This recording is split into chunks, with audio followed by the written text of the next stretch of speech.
اگر تو سٹیٹس یا درجہ یہ ہوتا کہ صرف اللہ رب العزت سے ریسیو کرنا ہے اور ہمیں پہنچا دینا ہے، تو پھر وہاں سے لے کر یہاں ہم تک پہنچانے والے کے ساتھ محبت کرنے کی کیا ضرورت ہے؟ اگر تو حضور کا درجہ صرف یہ ہے کہ اللہ رب العزت سے سن کر ہمیں سنا دینا ہے، تو پھر آقا علیہ الصلوۃ والسلام کی ذات کے ساتھ محبت کرنے کی کیا ضرورت؟ محبت کی کیا ضرورت؟ ان کی اطاعت کی کیا ضرورت؟ ان کی اتباع کی کیا ضرورت؟ ان کے اوپر درود و سلام پڑھنے کی کیا ضرورت؟ ان کی بارگاہ میں اگر گناہ ہو جائیں تو بخشش و مغفرت کے لیے بلایا جا رہا ہے، پھر اس کی کیا ضرورت ہے؟ اور اگر ان کی ذات گرامی سے محبت کرنے کا حکم دیا جا رہا ہے، ان کی اطاعت کرنے کا حکم دیا جا رہا ہے، ان کی اتباع کرنے کا حکم دیا جا رہا ہے، اور ایک صرف پیغامبر سے بڑھ کر اور پیغام رساں سے بڑھ کر ان کو بہت زیادہ اہمیت دی جا رہی ہے، تو یہ چیز اس بات کو سمجھنے کے لیے کافی ہے کہ تاجدار انبیاء صلی اللہ علیہ وآلہ وسلم کا جو سٹیٹس ہے دین اسلام کے اندر، آپ کی جو مکانت ہے، آپ کا جو درجہ ہے، وہ صرف خدا پاک سے، اللہ پاک سے ریسیو کر کے ہمیں پہنچانا نہیں ہے، بلکہ اس سے کہیں بڑھ کر ہے، اس سے کہیں بلند تر ہے۔ وہ بلند تر درجہ ہے کیا؟ وہ سٹیٹس ہے کیا جو اللہ رب العزت نے آپ کو عطا فرمایا ہے؟ آج ہم اس سٹیٹس اور درجے کو سمجھنے کی کوشش کریں۔ سورہ اعراف کی جو آیہ مبارکہ میں نے آپ کے سامنے تلاوت کی ہے، اس میں اللہ رب العزت نے ارشاد فرمایا کہ فَالَّذِينَ آمَنُوا بِهِ، فرمایا کہ پس وہ لوگ جو ایمان لائے بہی، اس ہستی پر، اس ذات پر۔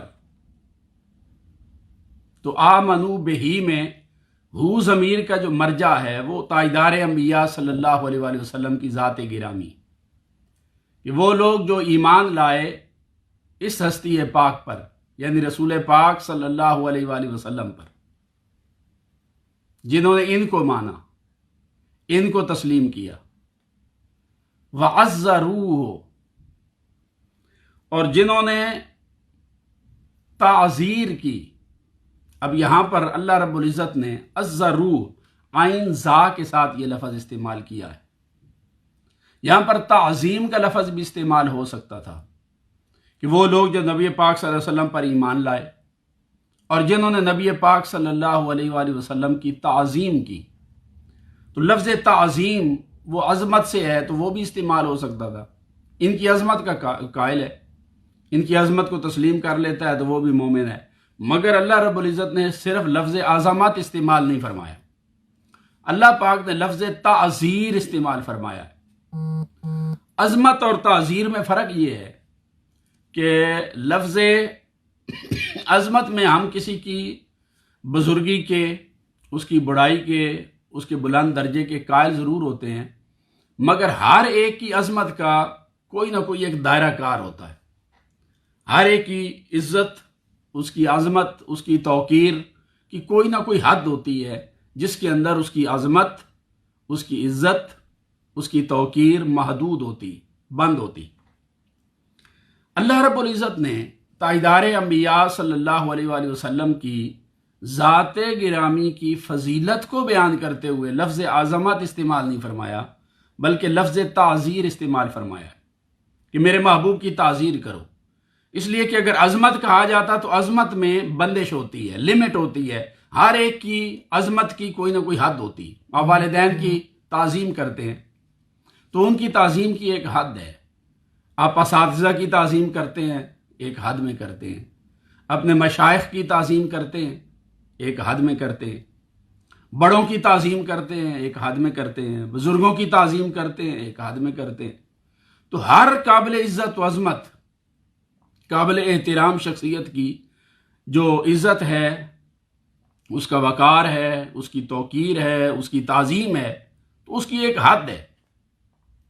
مگر جب تاجدار انبیاء صلی اللہ علیہ وآلہ وسلم کی عظمت اور آپ کی ذات گرامی کی بات آ جائے آپ کے مقام کی بات آ جائے، آپ کے شرف کی بات آ جائے،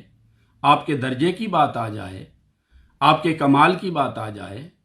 اور آپ کے علو مرتبت کی بات آ جائے، تو یہاں پر اللہ رب العزت نے لفظ عظمت استعمال ہی نہیں کیا، یہاں پر لفظ تعظیر استعمال کیا ہے، اس لیے کہ لفظ عظمت وہ حدود کے اندر بند ہوتا ہے۔ ہر عظمت کی ایک حد ہے،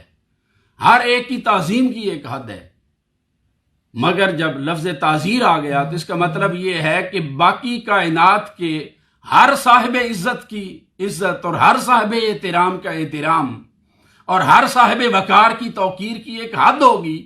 مگر جب میرے محبوب علیہ الصلاۃ والسلام کی ذات گرامی کی بات آ جائے، ان کی توقیر کی بات آ جائے، ان کی عظمت کی بات آ جائے، ان کے وقار کی بات آ جائے، ان کی شانوں کی بات آ جائے، تو فرمایا وَعَزَّرُوهُ، تو ہر ایک کی تعظیم و توقیر تو ایک حد کے اندر کرو، جب میرے محبوب کی بات آ جائے تو ان کی عظمت و توقیر کے لیے ساری حدیں توڑ دو، ان کی عظمت کی، علو مرتبت کی، ان کی شان کی، ان کے بلند درجات کی کوئی حد نہیں ہے، بس اتنا ان کو بلند کرو کہ صرف خدا نہیں کہہ سکتے ان کو، خدا وحدہ لا شریک ہے، خدا خدا ہے، باقی خدائی سے نیچے جتنے بلند تر درجات ہیں، عظمتیں ہیں، علو مرتبت کے جتنے بھی مقامات ہیں، وہ سارے کے سارے میرے محبوب صلی اللہ علیہ وآلہ وسلم کی ذات گرامی کے لیے تم بیان کر سکتے ہو۔ ہر صاحب عزت و احترام سے بڑھ کر میرے مصطفیٰ کی عزت و احترام ہے، ہر صاحب وقار سے بڑھ کر میرے مصطفیٰ کی توقیر ہے، ہر صاحب عظمت سے بڑھ کر میرے مصطفیٰ کی عظمت ہے، ہر صاحب شان سے بڑھ کر میرے مصطفیٰ کی شانیں، ہر بندہ جو مقام، مرتبہ، عزت، توقیر، درجہ، فضیلت رکھتا ہے، مصطفیٰ کریم صلی اللہ علیہ وآلہ وسلم کی عزت، عظمت، توقیر، شان، اس کی کوئی حد ہی نہیں ہے، صرف ایک حد ہے کہ بعد از خدا بزرگ توئی قصہ مختصر، کہ اللہ رب العزت کی بارگاہ کے بعد کائنات ہست و بود میں ساری عظمتیں، ساری شانیں، سارے درجے، سارے وقار وہ تاجدار انبیاء صلی اللہ علیہ وسلم کے وقار کے سامنے سجدہ ریز ہے۔ ہر صاحب عزت و عظمت کی عزت و عظمت مصطفیٰ کی عزت و عظمت کے سامنے سجدہ ریز ہے، ہیچ ہے، حضور سے بڑھ کر کسی کا کوئی احترام نہیں، ساری عزتیں، عظمتیں، وقار وہ اللہ اور اللہ کے رسول کے لیے، اس لیے اللہ پاک نے فرمایا فَلِلَّهِ الْعِزَّةُ وَلِرَسُولِهِ، کہ ساری عزتیں اللہ کے لیے ہیں اور اس کے رسول کے لیے صلی اللہ علیہ وآلہ وسلم۔ یہی وجہ ہے کہ سورہ اعراف کی جو آیہ مبارکہ ہم نے تلاوت کی ہے، تو اس میں اللہ رب العزت نے ارشاد فرمایا مومن کی تعریف بیان کرتے ہوئے کہ مومن کون ہوتا ہے، فلاح پانے والا بندہ کون ہے، نجات حاصل کرنے والا بندہ کون ہے۔ اللہ رب العزت کی بارگاہ میں جس کو عظمتیں ملیں گی، وقار ملے گا، جس کو شان ملے گی، جو اس دنیا میں بھی فلاح پائے گا، جو آخرت میں آنے والی دنیا میں بھی فلاح پائے گا، وہ بندہ کون ہے؟ تو اللہ رب العزت نے اس فلاح پانے والے طبقے کا ذکر کیا، فرمایا والذین آمنوا بہ، فلاح پانے والے وہ ہیں جو میرے محبوب کریم صلی اللہ علیہ وآلہ وسلم کی ذات گرامی پر ایمان لے کر آئیں، ان کو مانیں، ان کو تسلیم کریں، اور وَعَزَّرُوهُ، حد سے بڑھ کر میرے مصطفیٰ کریم صلی اللہ علیہ وآلہ وسلم کی تعظیر کریں، عظمت بیان کریں، حد سے بڑھ کر ان کی شانوں کے قائل ہو جائیں، ان کی فضیلتوں کے قائل ہو جائیں، ان کی شانوں کے ڈنکے بجائیں، اس لیے کہ ان سے بڑھ کر کسی کو کوئی رفعت نہیں ہے۔ وَرَفَعْنَا لَكَ ذِكْرَكَ، ہم نے ان کا ذکر ان کی خاطر بلند کر دیا ہے، اور وَرَفَعْنَا لَكَ ذِكْرَكَ کا ہے، بلند کر دیا، تو آگے کوئی حد نہیں بیان کی کہ کس چیز سے بلند کیا ہے، آگے اس حکم کو مطلق چھوڑا ہے۔ اگر کہا جاتا کہ فلاں چیز سے بلند کیا اپنے محبوب کے ذکر کو، اس کا مطلب ہوتا کہ ذکر کی کوئی حد ہے، اس کی رفعت کی کوئی حد ہے، فلاں چیز سے تو بلند ہے مگر فلاں سے نہیں ہے۔ پھر کئی چیزوں سے رفعت مصطفیٰ صلی اللہ علیہ وآلہ وسلم کی رفعت کا انکار لازم آ سکتا تھا، تو اللہ رب العزت نے رفعت مصطفیٰ صلی اللہ علیہ وآلہ وسلم کی بات کرتے ہوئے آپ کے مقابلے میں کوئی اضافت اور حد بیان ہی نہیں کی کہ فلاں چیز سے تو میرے محبوب کی عزت و عظمت ہے، زیادہ ہے، اور فلاں سے نہیں ہے۔ مقابل میں کوئی حد اللہ رب العزت نے بیان نہیں فرمائی۔ فرمایا وَرَفَعْنَا لَكَ ذِكْرَكَ، میرے محبوب ہم نے آپ کے ذکر کو آپ کی خاطر ہر قسم کی حدود سے بلند تر کر دیا ہے۔ آپ کائنات میں جو بھی قابل رفعت ہے، عزت ہے، احترام ہے، قابل ذکر ہے، تو ہر مذکور کے ذکر کی کوئی نہ کوئی حد ہوگی۔ میرے محبوب آپ کی عظمتوں کی، آپ کی علو مرتبت کی، آپ کی شانوں کی، آپ کی تعظیم اور آپ کی تاثیر کی ہم نے کوئی حد ہی نہیں رکھی۔ بس اوپر خدا ہے، نیچے مصطفیٰ ہے۔ اللہ رب العزت کی عظمت کے بعد، اللہ کے وقار کے بعد، اللہ رب العزت کی شان کے بعد، اللہ مجدہ کے بلند تر درجے کے بعد اگر کسی کا مقام آتا ہے، مکانت آتی ہے، درجہ آتا ہے، فضیلت آتی ہے، علو مرتبت آتے ہیں، تو وہ تاجدار انبیاء صلی اللہ علیہ وآلہ وسلم کی ذات گرامی۔ اب اہل ایمان کا تذکرہ کیا یہاں پر کہ فلاح کون پائیں گے، تو فلاح پانے والوں میں سب سے پہلے اللہ رب العزت نے فرمایا آمنو بہی، جو میرے مصطفیٰ پر ایمان لائیں، وعزروہ، اور ہر شے سے بڑھ کر میرے مصطفیٰ کی عظمت کے ڈنکے بجائیں، ان کی عظمتوں کے قائل ہو جائیں، ان کے عزت کو، وقار کو، حرمت کو ہر حد سے بلند تر تسلیم کریں۔ وعزروہ، یہ دو چیزیں ہو گئیں۔ تیسری فرمایا وناصروہ، کہ میرے مصطفیٰ کریم صلی اللہ علیہ وآلہ وسلم کی نصرت کریں۔ اور حضور کی نصرت کیا ہے؟ حضور کی نصرت حضور کے دین کی نصرت ہے۔ آقا علیہ الصلوۃ والسلام کے دین کی نصرت کی کوشش کریں، حضور کے دین کی عظمتیں بیان کریں، حضور کے دین کے ڈنکے بجائیں، حضور کے دین کی دعوت دیں، آقا کے دین کے فروغ کی کوشش کریں۔ آقا علیہ الصلوۃ والسلام کے دین کی نصرت کی ایک صورت یہ کہ حضور کے دین کو اپنے وجود کے اوپر لاگو کریں، اپنی شخصیت پر لاگو کریں، اپنی ذات پر لاگو کریں۔ یہ بھی آقا علیہ الصلوۃ والسلام کی وسعت، حضور علیہ الصلوۃ والسلام کے دین کی قبولیت، حضور کے دین کو اڈاپٹ کرنا، عملی طور پر آقا علیہ الصلوۃ والسلام کے دین پر عمل پیرا ہونا، یہ ہے وناصروہ، دین کی نصرت کی سٹرگل کرنا، جدوجہد کرنا۔ اور اس کے پھر کئی درجات ہیں،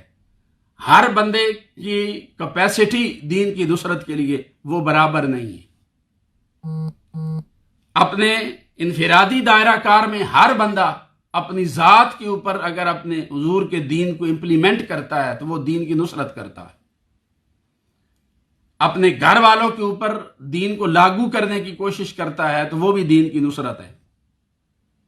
پھر گھر سے باہر نکل جائیں تو آپ کا براہ راست معاشرہ اور سوسائٹی آتی ہے۔ سوسائٹی میں حضور علیہ الصلوۃ والسلام کے دین کے فروغ کی کوشش کریں، سوسائٹی میں آقا علیہ الصلوۃ والسلام کے تعلیمات کو امپلیمنٹ کرنے کی کوشش کریں، تو یہ بھی ناصروہ کے درجے میں آتا ہے۔ پھر کچھ لوگوں کو اللہ رب العزت زیادہ کیپیسٹی دیتا ہے، ان کو اقتدار دیتا ہے، اختیار دیتا ہے، اللہ رب العزت انہیں زیادہ وسعت عطا فرماتا ہے، تو وہ اپنے گھر میں بھی امپلیمنٹ کرتے ہیں، اپنی ذات پر بھی کرتے ہیں، پھر گھر میں امپلیمنٹ کرتے ہیں، پھر اپنے خاندان میں، پھر اپنے معاشرے اور سوسائٹی میں دین کی نصرت کی کوشش کرتے ہیں، لوگوں کی زندگیوں کو حضور کے دین کے تابع کرنے کی کوشش کرتے ہیں۔ تو ہر ایک کے حسب حال دین کی نصرت کا دائرہ کار مختلف ہے۔ خیر کی بات ایک جگہ سے سن کر دوسری جگہ پہنچا دی، یہ بھی دین کی نصرت ہے۔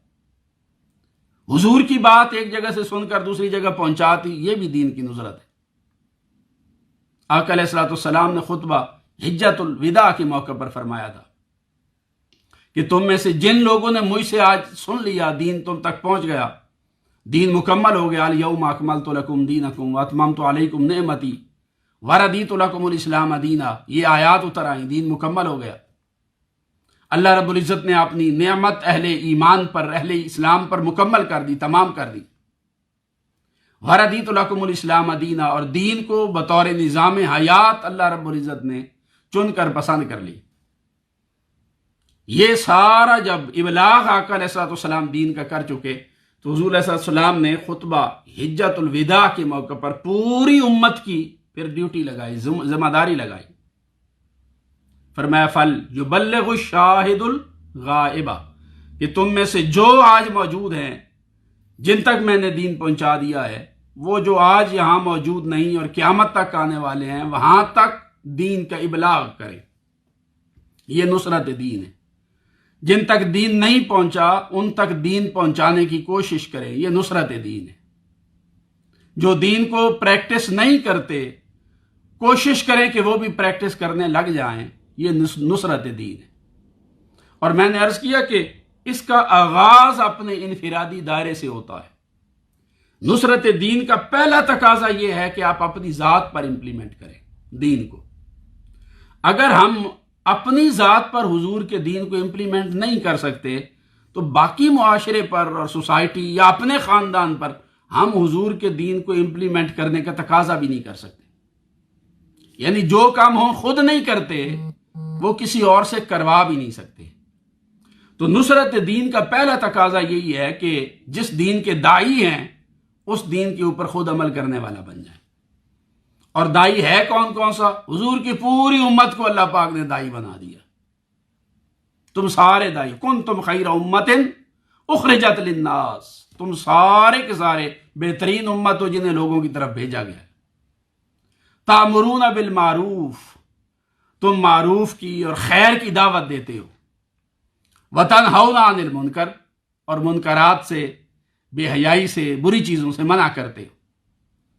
تو یہ خیر امت کہہ کر ہم میں سے ہر ایک کو دائی بنا دیا۔ اس کا مطلب یہ ہے کہ نصرت دین کی کوشش ہم میں سے ہر ایک کے ذمہ پر آ گئی، اس کی حسب توفیق آ گئی۔ ظاہر ہے علماء کے لیے نصرت دین کا درجہ اور ہوگا، حکمرانوں کے لیے نصرت دین کا درجہ اور ہوگا، عوام الناس کے لیے نصرت دین کا درجہ اور ہوگا، عالم کے لیے اور ہے، غیر عالم کے لیے اور ہے، جس کے ہاتھ میں اختیار ہے اس کے لیے نصرت دین کا درجہ اور ہے، جس کے ہاتھ میں اختیار نہیں اس کے لیے نصرت دین کا درجہ اور ہے۔ مگر اس کا آغاز اپنی ذات اور شخصیت سے ہوتا ہے کہ نصرت دین کا تقاضا یہ ہے کہ اس دین کو سب سے پہلے اپنے اس 5-6 فٹ کے وجود کے اوپر امپلیمنٹ کرے، اس کو لاگو کرے۔ یہ بھی حضور کے دین کی نصرت ہے۔ اور اللہ پاک نے فرمایا اگر فلاح حاصل کرنا چاہتے ہیں تو یہ تیسرا تقاضا ہے، اس کو پورا کریں۔ پہلا تھا میرے محبوب پر ایمان لائیں، میرے محبوب کی حد سے بڑھ کر تعزیر کریں۔ تیسرا فرمایا میرے محبوب کے دین کی نصرت کریں، وَنَاصَرُوهُ۔ اور چوتھا فرمایا وَاتَّبَعُوا النُّورَ الَّذِي أُنزِلَ مَعَهُ، کہ جس نور کو میرے محبوب لے کر آئے، جو ان کے ساتھ نازل کیا گیا، اس کی اتباع کرے۔ اور وہ نور نور قرآن ہے، وہ نور نور وحی ہے، وحی الہی، حکم الہی، قرآن الہی ہے، اس کی اتباع کریں، اس کی پیروی کریں۔ یہ چوتھا تقاضا ہے۔ اب ہمارے اندر آج قرآن مجید کی اتباع کتنی ہے؟ ہر آدمی بڑا خوب اس بات کو جانتا ہے۔ کتنے لوگ ہیں اولاً جو صرف قرآن مجید کے ساتھ ٹچ ہیں، صرف تلاوت کی حد تک اس کو پڑھتے ہیں۔ یہ غور کرنے کا مقام ہے۔ کرونا وائرس کی وجہ سے گھر بیٹھے ہوئے ہیں، یہ ہمارے لیے مقام غور ہے۔ اس بات پہ غور کریں کہ اللہ پاک نے اہل ایمان کی فلاح کی 4 شرائط بیان فرمائی تھی۔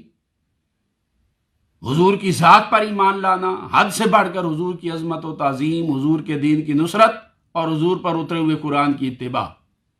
4 باتیں کا بیان فرما کر اللہ پاک نے فرمایا جو ان 4 کو پورا کریں گے اولئک ھم المفلحون، وہ فلاح پا جائیں گے، کامیابیاں ان کے قدم چومیں گی۔ وہ اس دنیا میں بھی کامران ہوں گے اور وہ آخرت میں بھی کامران ہوں گے۔ اس دنیا میں بھی کامیابیاں ان کے قدم چومیں گی اور آخرت میں ان کو جنتیں ملیں گی۔ اولئک ھم المفلحون فرمایا۔ اور اولئک ھم المفلحون، یہ لوگ فلاح پائیں گے۔ وہ کون لوگ ہوں گے؟ جو یہ 4 تقاضے بیک وقت پورا کریں گے۔ حضور کی ذات پر ایمان، حضور کی حد سے بڑھ کر تعظیم، حضور کے دین کی نصرت اور قرآن مجید کی اتباع۔ میں نے عرض کیا ہم کتنی اتباع کرتے ہیں قرآن کی؟ ہم میں سے کتنے ہیں جو ہر روز اس کی تلاوت کرتے ہیں یا اس کو سمجھنے کی کوشش کرتے ہیں؟ پھر صرف تلاوت ہے، ہم ثواب کی خاطر پڑھتے ہیں، اس کو سمجھنے کی کوشش کرنے والے کتنے ہیں؟ تلاوت سے آپ ایک سٹیپ اوپر چلے جائیں، اولا تو تلاوت والے ہی کوئی نہیں ملتے، بہت کم رہ گئے۔ بچوں کو ضرور کہتے ہیں آپ پڑھیں مگر خود نہیں پڑھتے۔ اچھا تلاوت کرنے لگ بھی جائیں تو پھر صرف تلاوت کی حد تک ہے یا تلاوت سے بڑھ کر اس کا ترجمہ سمجھنے کی کوشش کرنے والے بھی ہیں؟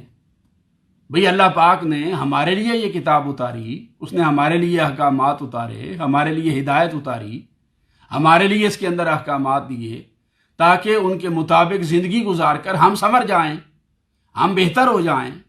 ہمارے اخلاق میں بہتری آ جائے، ہم عمل کرنے والے بن جائیں، ہمارے عقائد درست ہو جائیں، اعمال درست ہو جائیں، اپروچ درست ہو جائے، ہماری پرسنالٹی ڈیولپ ہو جائے، شخصیت سنور جائے۔ یہ سارے کا سارا جو طریقہ کار ہے اس کا، وہ تو اللہ پاک نے قرآن میں دیا ہے، اور ہم اسے اول اگر پڑھیں گے ہی نہیں تو سنوریں گے کیسے؟ اور اگر پڑھتے ہیں اور صرف تلاوت کے لیے پڑھتے ہیں،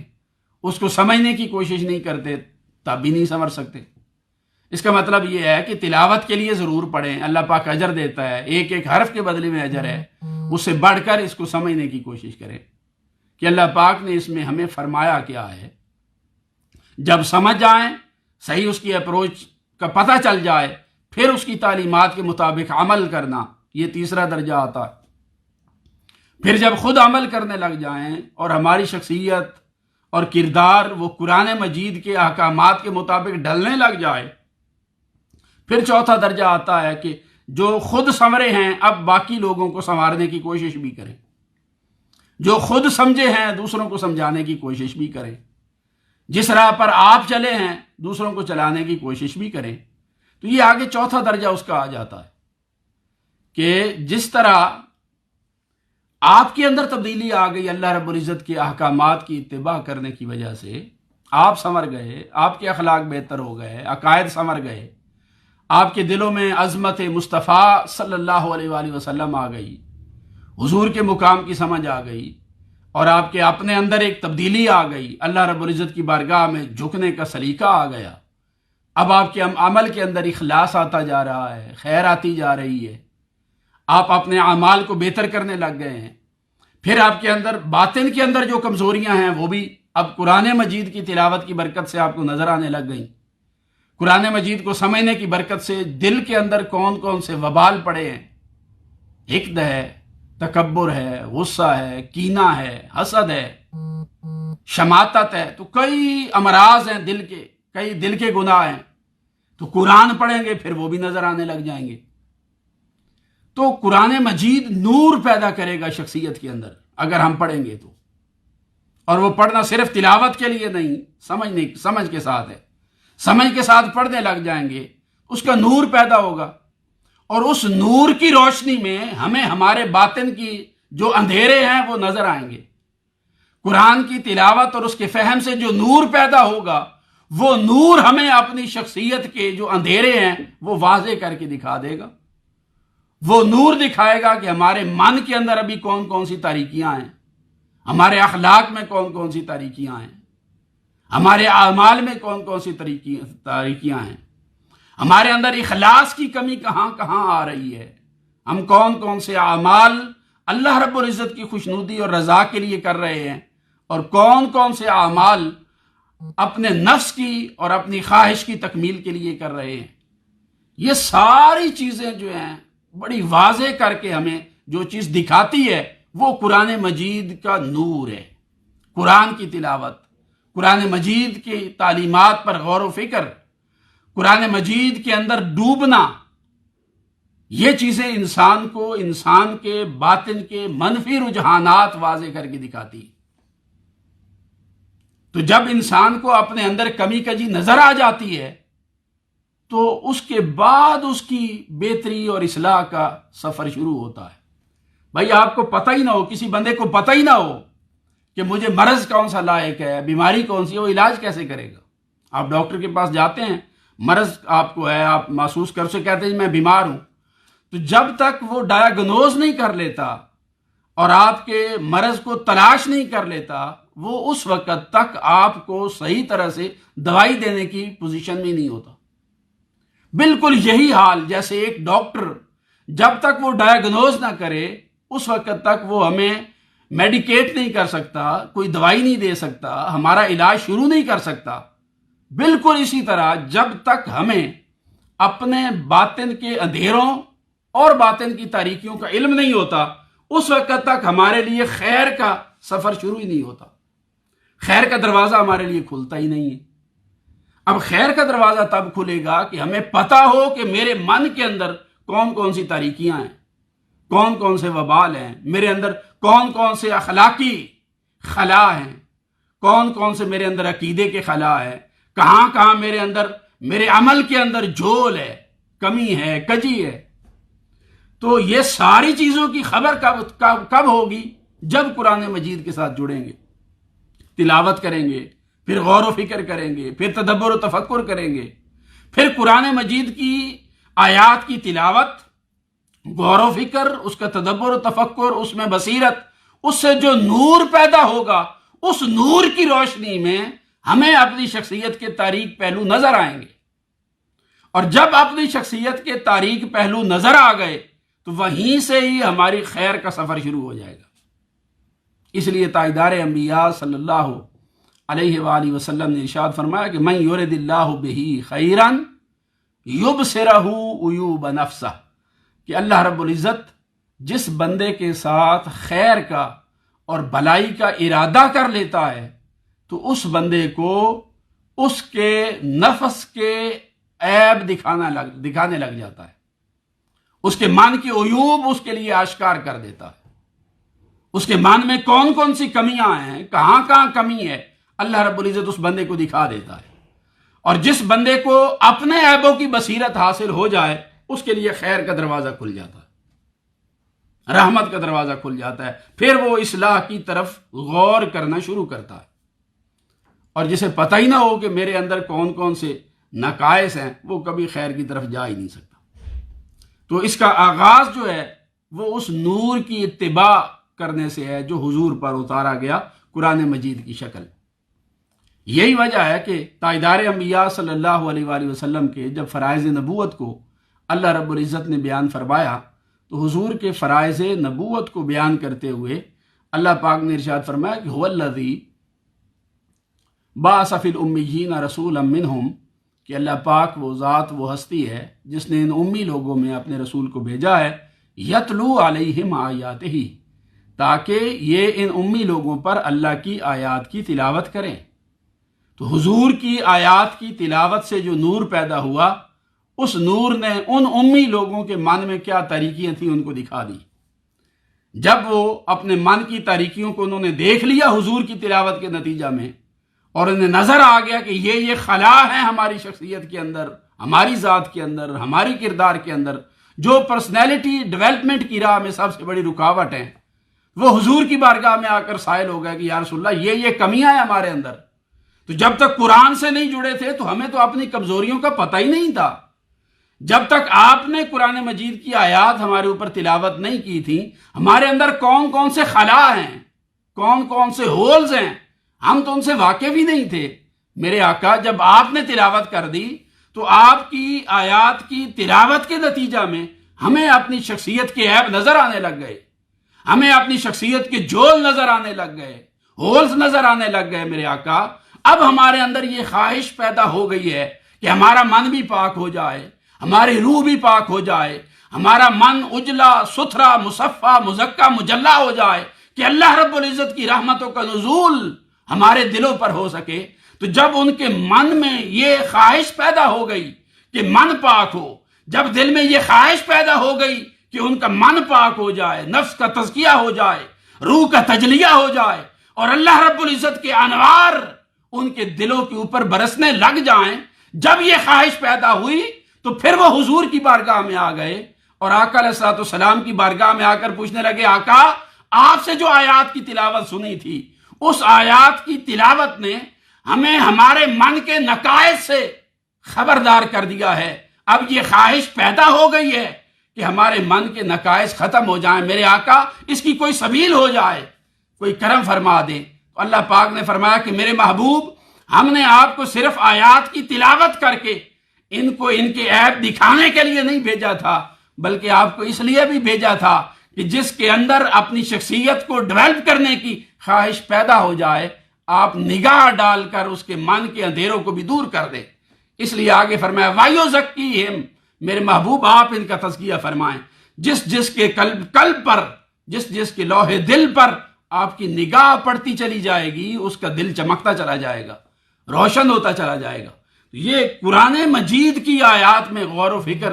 انسان کو اس کی شخصیت کے ہولز اور اس کی اخلاق کے اندر جو ہولز ہیں، اس کی پرسنالٹی ڈیولپمنٹ کی راہ میں جو رکاوٹیں ہیں، قرآن مجید کی آیات اسے یہ چیزیں دکھا دیتی ہے۔ جب خواہش پیدا ہو جائے پھر انسان تزکیہ کی طرف جاتا ہے، کسی مرشد اور ہادی کا دامن تھامتا ہے، اور پھر اس کی صحبت اور اس کی نگاہ کی برکت سے اللہ رب العزت دلوں کے میل کچیل کو صاف کر دیتا ہے۔ تو اللہ رب العزت نے 4 یہاں پر شرائط بیان فرما کر فرمایا والذین آمنوا بہ وعزروہ وناصروہ واتبعوا النور الذی معہ، جو لوگ ایمان لے کر آئے رسول پاک صلی اللہ علیہ وآلہ وسلم پر اور حد سے بڑھ کر ان کی تعزیر کی، ان کی دین کی نصرت کی، اور ان کے اوپر نازل ہونے والے نور یعنی قرآن مجید اور وحی الہی کی اتباع کی، فرمایا اولئک ھم المفلحون، یہ لوگ فلاح پا جائیں گے۔ یہ دنیا میں بھی فلاح پا جائیں گے، یہ آخرت میں بھی فلاح پائیں گے۔ دنیا میں بھی ان کو عزتیں ملیں گی، عظمتیں ملیں گی، شوکت ملے گی، اور آخرت میں بھی عظمتیں، عزتیں، شوکت اور وقار ان کو نصیب ہوگا۔ یہ 4 طبقات اللہ رب العزت نے فرمایا جو فلاح پائیں گے، اور ان 4 طبقات کو اللہ رب العزت نے آقا علیہ الصلوۃ والسلام کی ذات گرامی کے گرد گھمایا ہے۔ بدقسمتی یہ ہے کہ اس دور زوال میں کامیابی کی یہ جو 4 تقاضے اللہ پاک نے بیان فرمائے، ہم نے ان کو آپس میں ڈیوائیڈ کر دیا ہے دور زوال کے اندر۔ کچھ لوگ وہ ہیں جو آمنو بہی اور وعزرو، ان کی بہت بات کرتے ہیں، حضور پر ایمان پر بہت بات کرتے ہیں، حضور کے دین کی تعزیر کی، عظمت، اس کی بہت بات کرتے ہیں، اور وہ عملی زندگی ان کی جو ہے وہ وناصرو ہو اور واتبعوا النور الذی معہ، حضور کے دین کی نصرت اور حضور علیہ الصلوۃ والسلام کے اوپر اترے ہوئے نور قرآن کی اتباع ان سے خالی نظر آتی ہے، بالعموم خالی نظر آتی ہے، اللہ ماشاء اللہ۔ محبت کی بہت بات کرتے ہیں، حضور سے بڑی محبت ہے، حضور کی خاطر مر مٹنے کے لیے تیار ہیں۔ ایک طبقہ وہ ہے، وہ پہلے 2 تقاضوں پہ بہت زور دیتا ہے، اور دوسرا طبقہ وہ ہے کہ وہ پریکٹیکلی عملی طور پر پہلے 2 تقاضوں کو نظر انداز کرتا ہے، اور وہ آخری 2 تقاضے یعنی اتباع قرآن اور نصرت دین، اس پر بہت زور دیتا ہے۔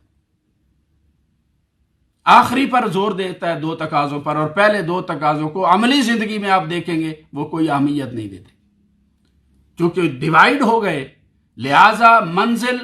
جو صرف پہلی 2 پر زور دے رہے تھے ان کو بھی نہیں مل رہی، اور جو صرف آخری 2 پر زور دے رہے تھے ان کو بھی نہیں مل رہی۔ اس لیے کہ منزل کا تعین کرتے ہوئے اللہ پاک نے یہ بات بیان فرمائی تھی کہ منزل اسے ملے گی، فلاح اسے ملے گی، کامیابی اسے ملے گی، نجات اسے ملے گی جو بیک وقت ان 4 تقاضوں کو پورا کرے گا۔ جو ان 4 کو پورا کرے گا وہ کامیاب ہو جائے گا، وہ کامران ہے، اس دنیا میں بھی اور آخرت میں بھی۔ اور یہ 4 تقاضے میں نے آپ کے سامنے بار بار ان کو بیان کر دیا ہے کہ آئیں آج پھر ہم اپنے آپ کو ریکنیکٹ کریں آقا علیہ الصلوۃ والسلام کی ذات کے ساتھ۔ اور دیکھیے اللہ رب العزت نے صرف 4 تقاضے بیان نہیں کیے، ان 4 تقاضوں کی بنیاد وہ تاجدار انبیاء صلی اللہ علیہ وآلہ وسلم کی ذات گرامی کو بنایا۔ مثلا دیکھیے والذین آمنوا بہ، یہاں بھی ہو ضمیر آئی، اس سے مراد حضور کی ذات ہے۔ وعزروہ، یہاں پر بھی ہو ضمیر آئی۔ وناصروہ، یہاں پر بھی ہو ضمیر آئی۔ واتبعوا النور الذی انزل معہ، چوتھے کے ساتھ بھی ہو ضمیر آئی۔ تو ان 4 تقاضوں کو ایک ہی ذات کے ارد گرد اللہ رب العزت نے گھمایا ہے، یعنی آقا علیہ الصلوۃ والسلام کی ذات گرامی کو دین اسلام کا مرکز اور محور بنایا اللہ پاک نے۔ یہاں سے یہ بھی پتہ چلا کہ حضور کا کام صرف اللہ سے لے کر ہمیں دینا نہیں ہے، بلکہ دین اسلام کا مرکز اور محور وہ تاجدار انبیاء صلی اللہ علیہ وآلہ وسلم کی ذات ہے۔ اس لیے تو حضور کی ذات سے محبت ڈیمانڈ کی جا رہی ہے، اس کا تقاضا کیا جا رہا کہ حضور کی ذات سے اگر محبت نہیں ہے تو پھر کچھ بھی نہیں۔ آقا علیہ السلام نے ارشاد فرمایا کہ کسی شخص کے دل میں اس وقت تک ایمان داخل ہی نہیں ہو سکتا جب تک وہ میرے ساتھ اپنی جان سے بڑھ کر، اولاد سے بڑھ کر اور کائنات کی ہر شے سے بڑھ کر محبت نہیں کرتا۔ تو حضور کی محبت یہ اصل دین ہے۔ الا لا ایمان لمن لا محبت له، جس کے دل میں حضور کی محبت نہیں اس کا کوئی ایمان نہیں ہے، اس کے ایمان کا کوئی بھروسہ نہیں ہے، کوئی اعتماد نہیں ہے، اس کا ایمان قابل قبول نہیں ہے، وہ شخص فلاح پانے والا نہیں۔ اور اللہ رب العزت نے مرکز و محور حضور کی ذات کو بنایا ہے۔ مرکز و محور تو آپ سمجھتے ہوں گے نا کہ پرانے زمانے میں اگر آپ نے دیکھا ہو تو وہ چکیاں ہوتی تھیں گھر میں، خواتین اس سے آٹا پیستی تھیں، ہاتھ والی چکیاں گول پتھر کی بنی ہوتی، تو دو حصے ہوتے تھے اس کا، ایک اوپر ہوتا تھا گول پتھر کا حصہ اور ایک نیچے ہوتا تھا۔ وہ جو نیچے گول پتھر ہوتا تھا اس کے درمیان میں ایک وہ لوہے کی کلی لگی ہوئی ہوتی تھی درمیان میں، وہ جو نیچے والے پتھر کے درمیان میں لگی ہے نا اسی کو مرکز و محور کہتے ہیں۔ وہ اگر درمیان میں قائم ہو، آپ اس کے اوپر تھوڑی محنت کریں یا زیادہ محنت کریں اس کا کوئی نہ کوئی رزلٹ نکلتا ہے۔ اگر وہ مرکز و محور قائم ہے، وہ کلی درمیان میں ہے، آپ گندم زیادہ ڈالیں یا تھوڑی ڈالیں، زیادہ محنت کریں، زیادہ زور لگائیں یا کم، جو بھی کریں گے کوئی نہ کوئی اس کا رزلٹ نکلے گا، کوئی نہ کوئی آٹا آپ کو مل جائے گا۔ اور اگر آپ ایسا کریں کہ وہ درمیان سے کلی نکال دیں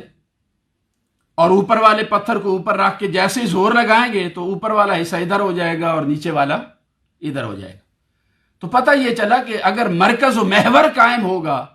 تو آپ کی محنت وہ کم ہے یا زیادہ ہے اس کا کوئی نہ کوئی رزلٹ نکلے گا۔ اور اگر وہ مرکز و محور درمیان سے ہٹا دیا جائے تو آپ جتنی چاہے زور لگا لیں، محنت کر لیں، وہ ساری رائے گاہ چلی جائے گی، اس کا کوئی رزلٹ نہیں نکلے گا۔ تو دین اسلام کا مرکز اور محور وہ تاجدار انبیاء صلی اللہ علیہ وآلہ وسلم کی ذات گرامی، جس کا رشتہ حضور کی ذات سے جڑا ہوا ہے، قائم ہے، حضور کی بارگاہ سے قائم ہے، حضور کی نسبت سے قائم ہے، جو آقا کی غلامی سے جڑا ہوا ہے، تو اس کے پاس چونکہ مرکز و محور قائم ہے، نسبت قائم ہے، تو اب اس بندے کی جتنی بھی کوشش ہوگی اس کا کوئی نہ کوئی رزلٹ نکلے گا۔ اور اگر حضور کی ذات سے تعلق کمزور ہو جائے تو پھر اللہ پاک کی عبادات بھی قبول نہیں فرماتا۔ دیکھیے میں اور آپ، ہم تو آج 14 صدیاں بعد آئے نا، ہمارا تو کوئی شمار ہی نہیں ہے کسی کھاتے میں۔ میں آپ کو عظیم تر ہستی سیدنا فاروق اعظم رضی اللہ تعالیٰ عنہ کی مثال دیتا ہوں۔ ہم کسی شمار میں نہیں ہیں، کہاں کیا ہم اور کیا ہمارا ایمان، کیا ہم اور کیا ہمارے عمل کی بساط، ہماری تو کوئی اہمیت ہی نہیں ہے، کوئی درجہ ہی نہیں۔ میں سیدنا فاروق اعظم رضی اللہ تعالیٰ عنہ کی بات بیان کرتا ہوں کہ ہجرت ہو گئی، آقا علیہ السلام ایک روز مسجد نبوی میں بیٹھے ہوئے تھے۔ آقا علیہ السلام نے فاروق اعظم رضی اللہ تعالیٰ عنہ سے پوچھا کہ اے عمر بتاؤ ہم سے کتنی محبت کرتے ہو؟ کیونکہ صادق سچے لوگ تھے، کھری بات کرنے والے، کہنے لگے یا رسول اللہ جھوٹ نہیں بولتا، سچ بات بتاتا ہوں